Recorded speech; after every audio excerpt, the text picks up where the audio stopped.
Hi y'all, welcome back to Cooking McGee Style. Today we're going to try something I've never done, and we're going to be making homemade, dog-friendly bone broth. Let's find out if the puppies like it. Do you like it, Groot? Is it yummy? Yay! Groot likes it. Good boy. Groot approves. I don't know. What is it? Oh. Yeah, it's good. I found this recipe on the internet. I will link where I got it from in the description. These are beef neck bones. We're not adding any seasonings to this. It's for the puppies. Let's go ahead and put these in the crock pot. Now I still have the crock pot on off, and I put a bag in here, easy cleanup.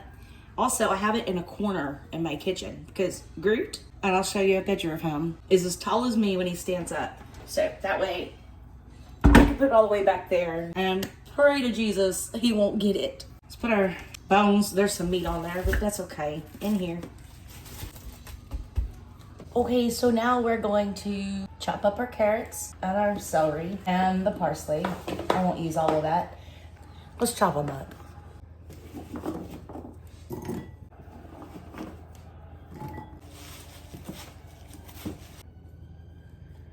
Alright, now it says we're gonna add our chopped vegetables around the meat.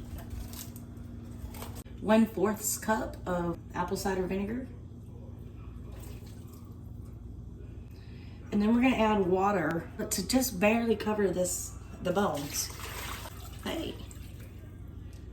We're gonna put a lid on it.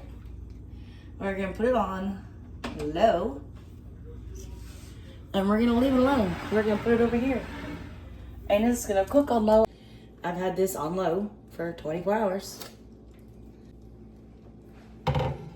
Smells good. We're gonna take the bones out. There was some meat on these bones. I'm gonna remove that later after it cools. Ouch. All right, now we're gonna turn this off. Put the lid on it slightly like that and let it cool. Put it back over here where the pups can't reach it. I'm gonna let this cool down, and then I'll remove any remaining meat. I removed the meat from the bones and put them back in here. Now that we're getting cooler, still be cautious, still a little bit warm. So I've got over here just a pot with a strainer. And we're gonna make sure we got everything out except for the broth. I'm gonna pour through the strainer into that pot.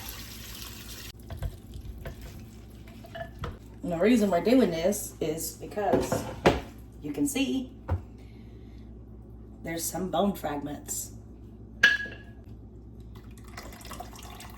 I'm gonna let this cool a little bit more, and then I'm gonna dig through here because everything here is yummy and good to eat except for the little bone fragments. So I'm gonna dig through there, pull out any fragments. I'm gonna put a lid on this, just keep the dogs out of it. They're hungry. It's almost dinner time too. I feel so bad. Like I'm so mean. Groot, do you want a bone broth carrot? Thank you very much. Charlie, you want a bone broth carrot? No, Groot wants that too. Okay. Cold. It is still hot.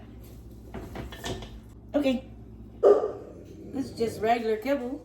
We're just gonna pour some on top. And he's angrily and patiently, my love, waiting for his dinner. Come here, Groot. Tell me what you think. You gonna say hi to the camera? No? Sit. Good boy. There you go.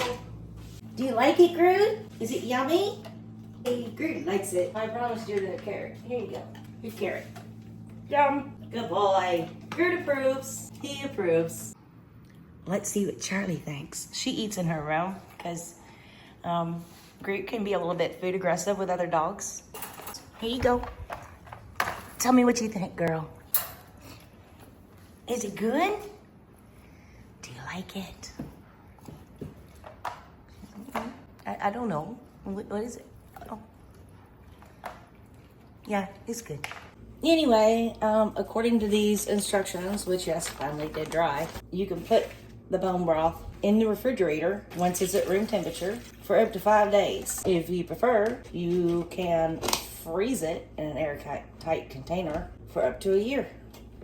Thank you so much for watching. Please like and subscribe, and let me know if you make bone broth for your dogs. I would be very interested, and if you have a different take on that. We will see you soon on the next video coming up right there, which is beef stew for humans.